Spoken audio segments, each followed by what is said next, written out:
i-play po natin ang ating monitor na po, na bibigyan ng Lord ng kapalit yan. Ito po yung ating Jaya workers and leaders, si Meeting Jordy, every Monday. Lahat po yan, pwede po yan. Kasi lahat naman tayo magiging leader, di ba? Hindi tayo forever. Po, tayo rin po yung mag-aakay. Di po? So, online yan, 7 p.m. via Zoom.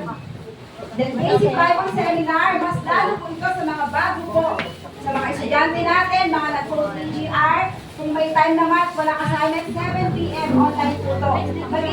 Invited din natin mga kamag-anak natin na nag-post PGR na hindi pa rin po gusto ma-refresh po sa basic Bible topics po na ino-offer po ng ating church every 7 via Zoom every Tuesday.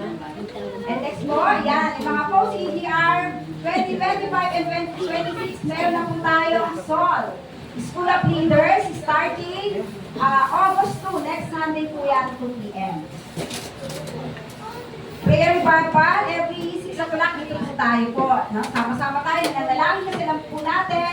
Ang prayer po, tayo po ay lahat gumagok sa Panginoon dahil sa pananalangin. Hindi po nabuo ang church.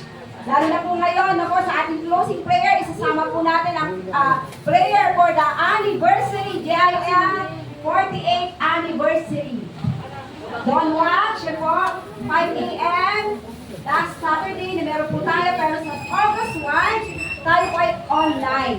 7 days, don't watch po tayo. Ito po yun, 7 days, prayer watch, and fasting, 4:50 a.m. Every year po yan. First July, first day, up to 7 days. Then po, ito po yung ating worship service na inatalang ngayon.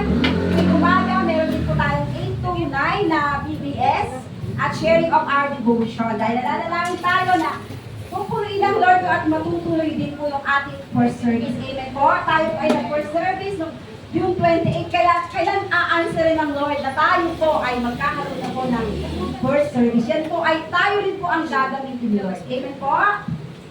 Amen. Tayo pong lahat ay tumayo na. Selohan po natin ang magandang ginawa ng Lord sa ating mga. Pwede po lang parang